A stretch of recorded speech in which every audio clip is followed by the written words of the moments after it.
probably want to cut that out. Maybe. Yeah. Or not. I'll put it in the bloopers. So, action. More rice paper, more fabulous rice paper with elements drawn right from Elizabeth's paintings. So I'm going to let you show them because they are so pretty.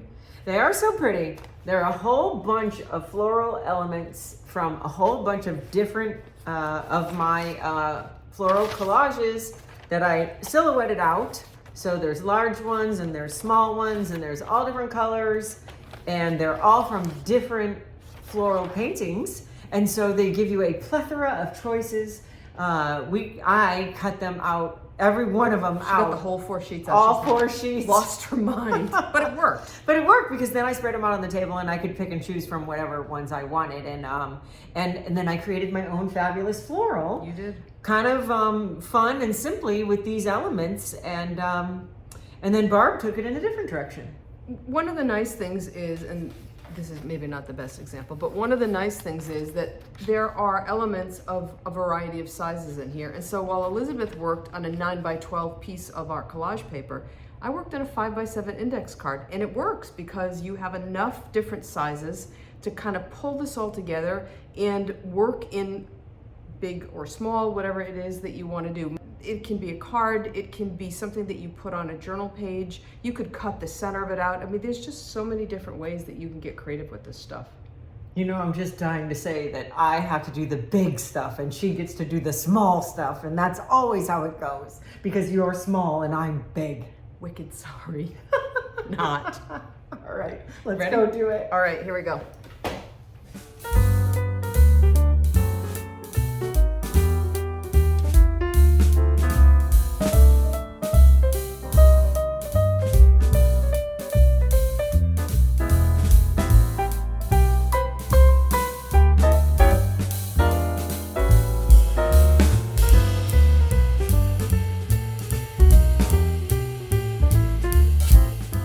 My take for working with these 4 botanical collages was to cherry pick. I knew I wanted to work small, and so I went through and I picked all of the little pieces out of here and I cut them out. And you can see, though I didn't catch everything, I knew I had enough to work with what I was going to do.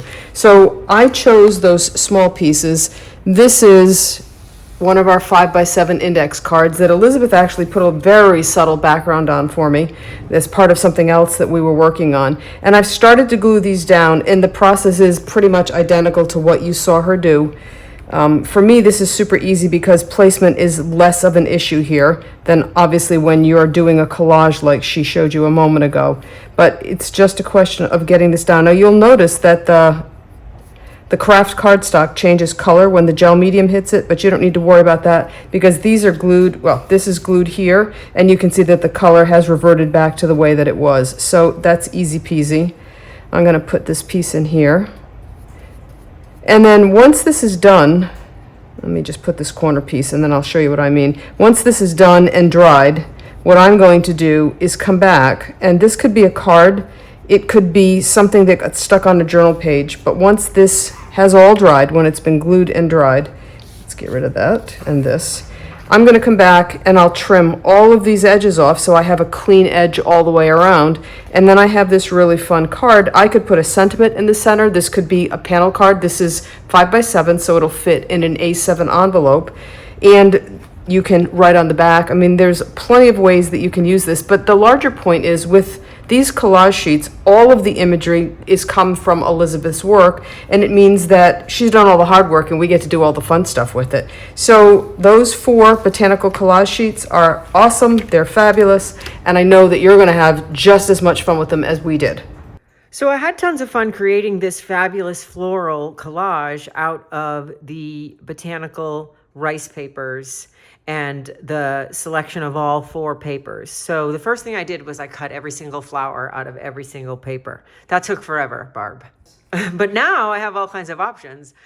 So here's my completed piece. And I really love, the vase is from a piece of gel printed paper where I use one of my Doroty patterns, polka dot pattern stencils to create that piece of rice paper. And then in the background, I use one of my stencils of patterns for layering that is called Focus on the Positive. And the key to making that work is that it was a neutral color on a neutral background color and subtle, so that the color of the florals in the vase could come forward and the background stays neutral. So I'm going to take you through this process to show you how you can do this. And the cool thing about having all 4 sheets of the rice paper is that you can make multiples of these and create a series of floral collages. So I'm going to set this one aside, and the next paper that I printed with the same Focus on the Positive stencil, this is these are both on Joggles 9x12 cardstock. So this was the brown craft cardstock, and this is the watercolor. So here's my gel print. And I want to make sure that I put the dark at the top because I like the way that that provided shading underneath the flowers. So I could probably use either side as the top, but I'm going to use this. And I mounted to the back of it some more cardstock. This is a 4x9 wet cement cardstock. Doesn't really matter. And this is part of the black, but just to back it up so you can cut it out a little bit easier. And I'm just going to draw a simple vase shape on the back. And let's see. I think I'm going to go a little tall and narrow, a little bit different than the previous one. And I can always trim it down if I make it too big. So we'll come down. And it doesn't have to be symmetrical, and it doesn't have to be perfect. It could actually be even more interesting if we did that. Now I'm getting fancy. And then like that. Oh, thanks. The scissors. Kind of important. Okay, so like that. So you can draw any kind of fun vase shape you want. You can make it up, or you can look for a reference and try to, you know, actually make a vase that looks like a vase. And then I'm just going to cut along my drawing.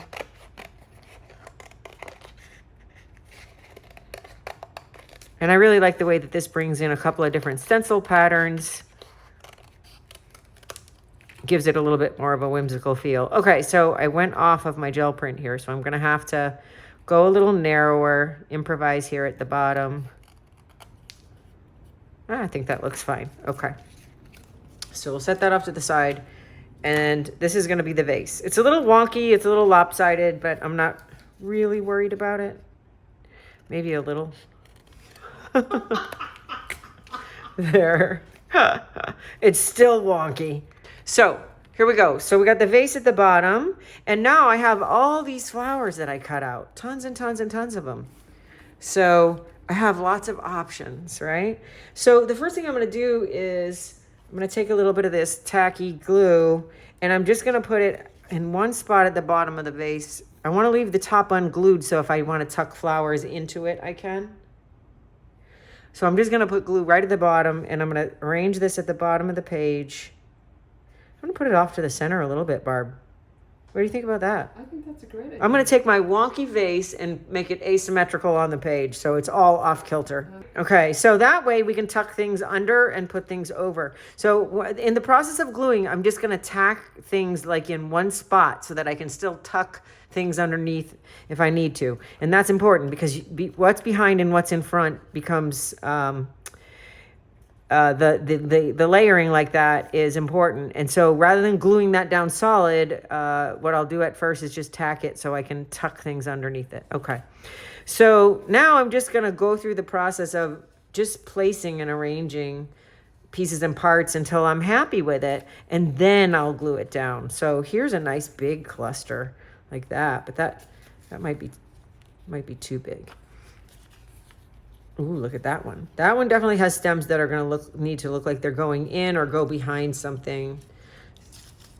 So I just kind of go through and arrange it.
So compositionally, it is important not to cram everything together. It does look nice to leave a little bit of space from the background showing through in some areas here, so it doesn't look like a really tight cluster.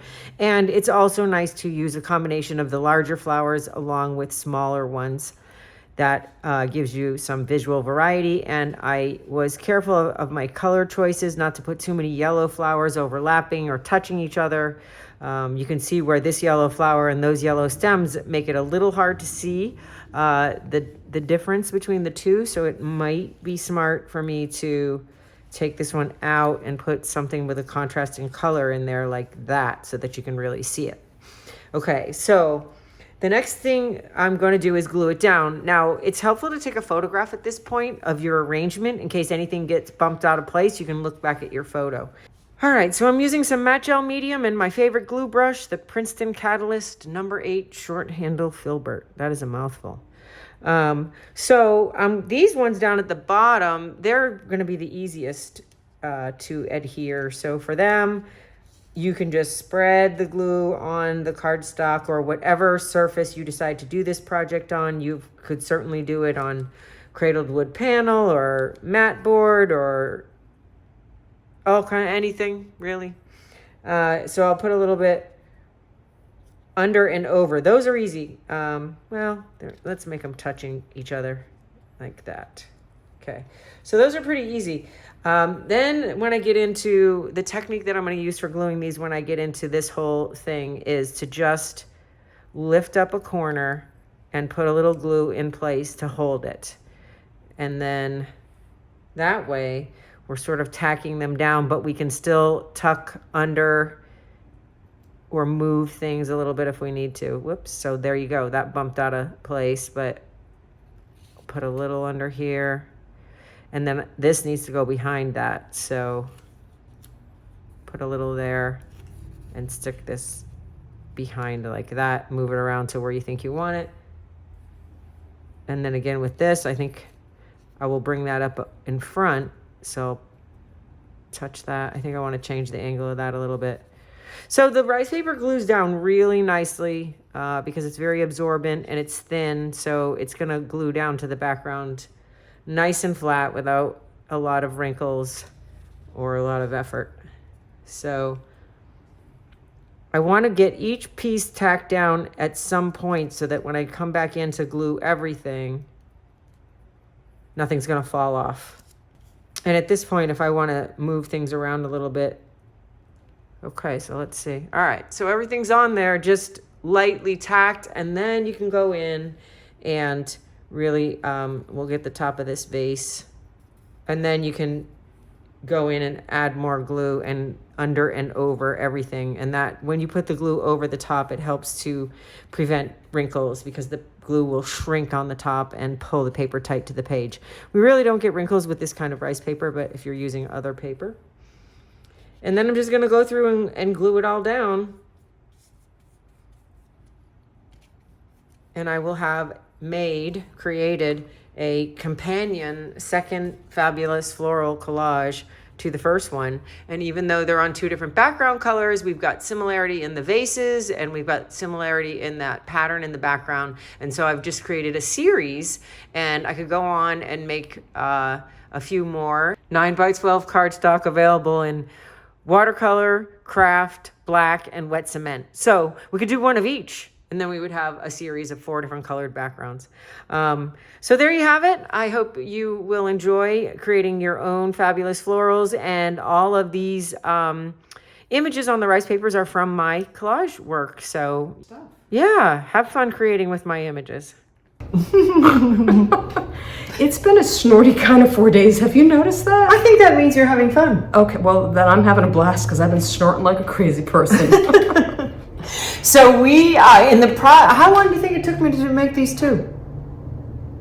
Oh. An hour? Maybe. Maybe, yeah, at the most? So, like, how fun is this? I have 2 9x12 florals, and I did them in an hour, and we were filming and I was narrating and all this. So my point is, you can have fun with this and you can create some fun original pieces of collage floral art in, you know, without a big time investment. No, because I mean the biggest investment in time is going to be cutting them out and then playing with them to arrange them, and that's not a bad thing. No. Because the more pieces that you have, the more possible combinations you have. Oh yeah, absolutely. And I laughed because I thought you were going to say the biggest part of the work was I already did, me. Well, by no, there making was the that collages, by Yeah. making all the florals. There's that too. Yeah, well, that's an entire body of work represented on those 4 collages. Oh yeah, lots. But I have to say, I really had a good time doing this. I know. Like the process of making it was a lot of fun, and I really enjoyed it. Even though I was just manipulating my own images, I really had a good time. I know.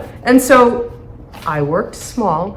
This is super easy. As I mentioned in the video, I trimmed all the stuff that was hanging off. Super easy to do. Very, very gratifying. So I thank you very much. You're welcome. My pleasure. All right. Shall we All say right. goodbye, Gracie? Goodbye, Gracie. Bye.